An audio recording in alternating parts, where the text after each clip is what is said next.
Hey guys, so we're back, and I wanted to do a video to, I guess, explain to people who are interested in buying the Ghibli or future Ghibli owners, kind of like a buyer's guide on before you consider or before you pull the trigger on getting a Maserati Ghibli, what are some things you might need to know? Right now, I'm in a quiet location in the cul-de-sac here. Actually, where I did my burnout video, you can still see the tire marks there. So that is where the burnout video took place. So I'm tucked away in a corner back here.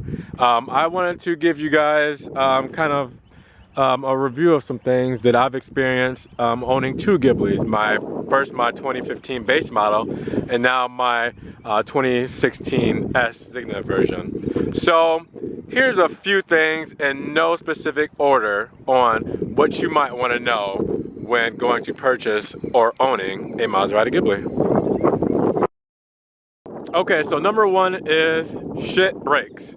As you know, in my last video, I had a rotor issue where my front rotors warped at 5,000 miles. Shit does break. It does happen. You know, and with the Ghibli, it's a merger with Chrysler. It's cost cutting. It's brand saving. You know, saving money, saving the brand, making sure they're getting out, pumping out units. Some things you have to sacrifice with quality. Now I want to say quality in quotations. You can't see the quotations, but I want to say quality in quotations because in some scenarios it's still good quality, but it's not top quality. It's not you know, the Gran Turismo quality that you would see. So shit will break. You will need warranties. Maserati is not always the most reliable in some scenarios, and they're not always the cheapest things to fix. So that will happen. Set money aside. Don't get a Ghibli if you just have enough money to get a Ghibli. Get a Ghibli if you can own a Ghibli. There's a difference between being able to buy a car and being able to own a car. Being able to buy a car is having enough money and good credit as far as to put a little down payment down, having enough good credit to get the car in your hands. But owning a car is maintenance, is making sure everything is working. It's having money for a rainy day. So there's a difference. Shit breaks with cars, all cars. Shit will break with this. You will need to get it fixed, or you will make sure that you're shelling out a little extra cash for the warranty. That is one. Number two, it may sound kind of ridiculous, and you guys are gonna fight me on this one, but you will have haters, you will have jealousy. They say that Maserati Ghibli is the affordable, cheap Maserati or cheap supercar, blah, blah, blah. If you define cheap, it's cheaper than other cars in the top higher segment. But cheap, I mean, you guys seen the price on the Signa Nero that I posted earlier, and of course I have a Signa as well. That price is not cheap. So people will try to downplay your car. They say, oh, it's not the Gran Turismo, oh, it's just the Ghibli, oh, it's cheap, oh, you know, it doesn't do this, it doesn't do that. You will have haters, you will have people leaving comments, you will probably see people in the comments of this video hating on it. It happens. You have to have thick skin once you put yourself out there, once you get into this kind of segment of cars. Same with posting stuff online. You have to have thick skin. People are gonna have opinions. Opinions aren't always right. That's why they're called opinions. They're not called facts. So you have to be able to deal with people who are going to not like your decision on what you choose, and they're going to try to downplay it, and they're going to try to ridicule you and say what it's not. So that's one thing you need to really worry about. You will have those people trying to you know, ruin your day. So another thing we have to worry about when considering a Maserati Ghibli is the lack of technology in the Ghibli.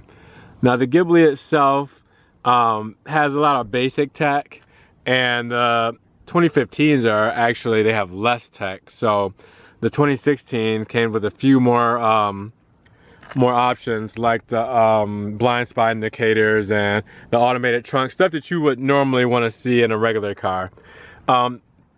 When you get the Ghibli, it's not as much as a Grand Touring car, you know, such as the Quattroport, where it has more tech and all that kind of stuff. So the technology here is basic. You'll get a lot more in other cars, such as in this class, Mercedes, BMW, Audi. Those are packed with technology. If you're okay with having simple tech and a great driving experience, then that is one thing that, you know, you'll have to make that decision. I don't use a lot of technology that I even have in this, so it doesn't really matter to me. I just get in this car to drive the shit out of it and have fun and listen to it and, you know, just enjoy it in itself. You know, the sound, the feel, all that kind of stuff. I'm not in here for, you know, specific things like lane departure assist and all that kind of stuff, you know, which is nice for safety and all that kind of stuff. I agree with that. But I have everything I need. I haven't found myself to saying that I need this or I wish this had that. So if you're okay with the basic tech in the Ghibli, it might be the one for you. All right, so another thing that you'll have to worry about is that right there.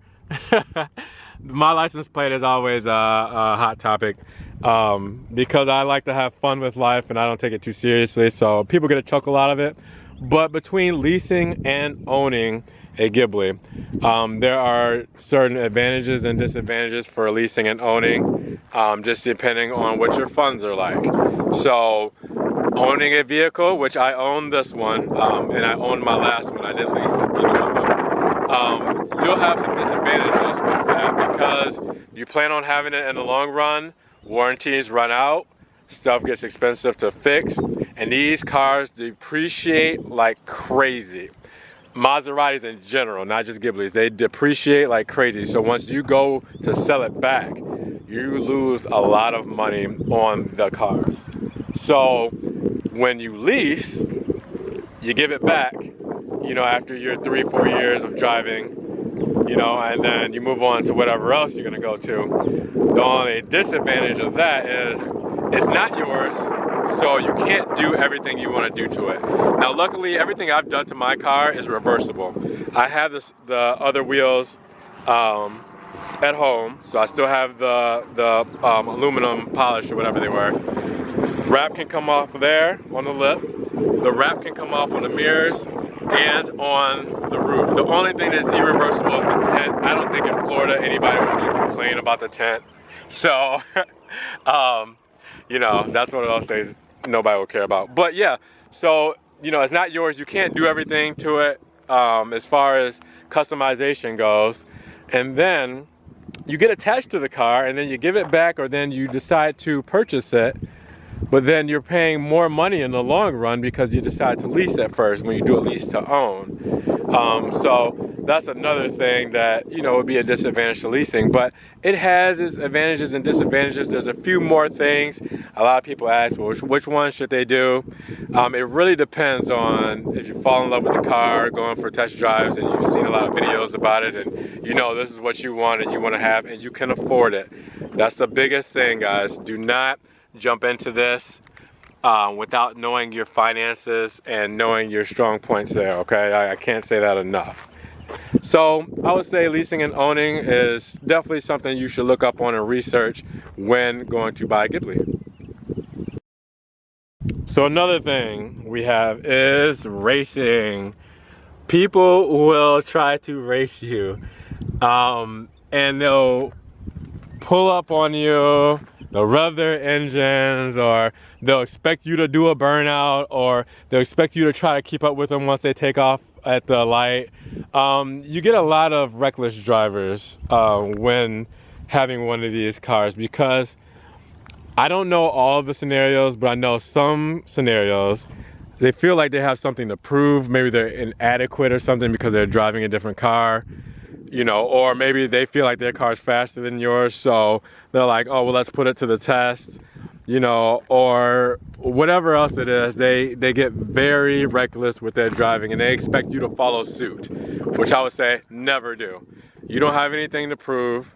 You know, whether your car's slower or faster, whether you know, you're better than them or not. It doesn't, that's all, you know, to judge in a different time. Take it to the track. Don't feed on to people's foolishness. It's dumb, you know.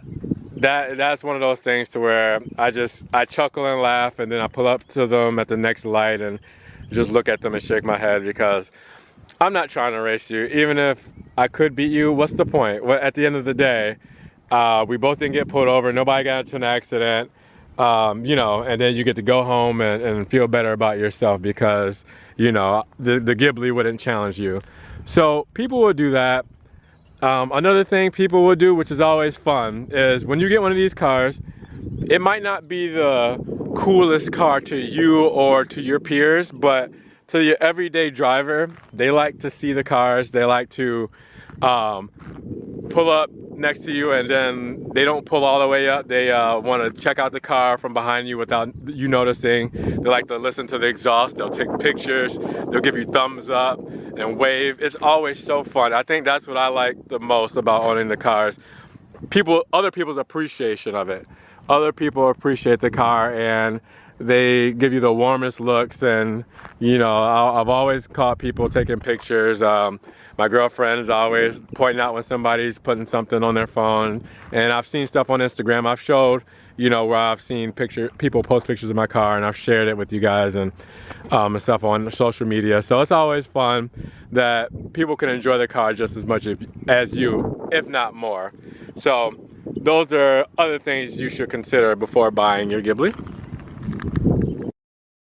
All right, and the final thing that I can think of off the top of my head, I know after I'm done making this video, I'm gonna think of more. So before I get to this, feel free to comment below your thoughts and some other questions you might want to ask about the Ghibli before you consider buying one. So another thing that you need to consider is buying the right Ghibli for you. Speccing out your Ghibli or getting the one you want. This is my second Ghibli. This should not be my second Ghibli. The reason why is because the first Ghibli I got, I was just happy that I was able to afford it, and I hopped right in. Okay, I didn't get the one I wanted. I settled because they didn't have it at the time, and I was just over anxious, and I picked up a Ghibli and I was so excited. But you guys remember my other one, my base Ghibli with the black interior with the red stitching. I wanted the Ghibli with the red, I forgot the Rosso something. Sorry, my Italian is very horrible. I wanted that one with the carbon fiber and all that stuff, and I settled and got the other one, and that was the base Ghibli, lower horsepower, less tech. You know, the interior wasn't as good, the rims were smaller, and you know, then I came across the Zigna edition and I was ecstatic. I hopped right on it, no regrets since. This has been an amazing car for me and for everyone who has experienced it with me.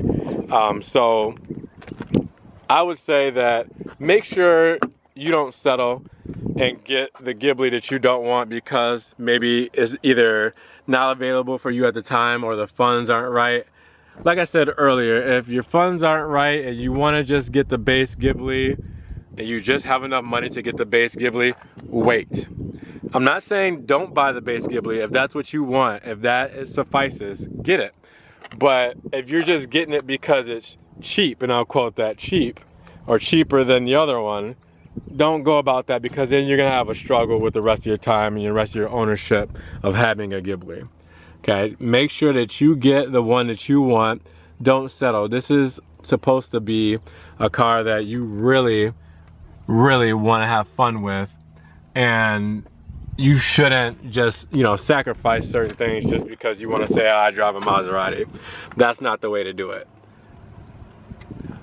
So I would say between the base Ghibli and the SQ4 and the Ghibli S, that's what this is, decide which one you want. The base Ghibli is two-wheel drive, 345, 350 horsepower.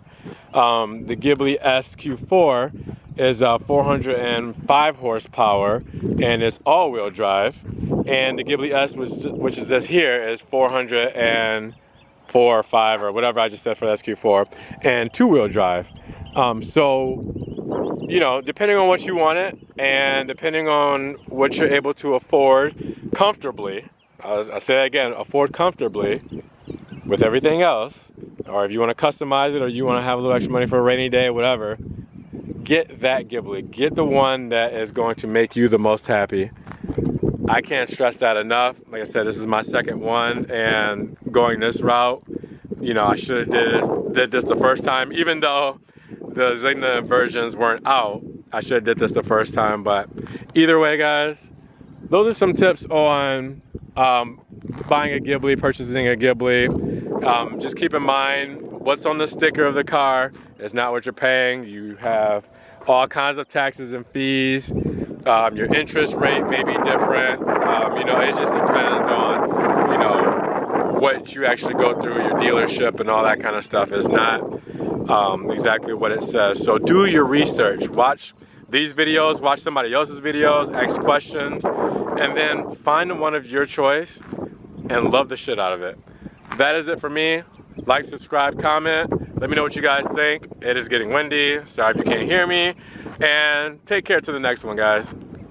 Peace.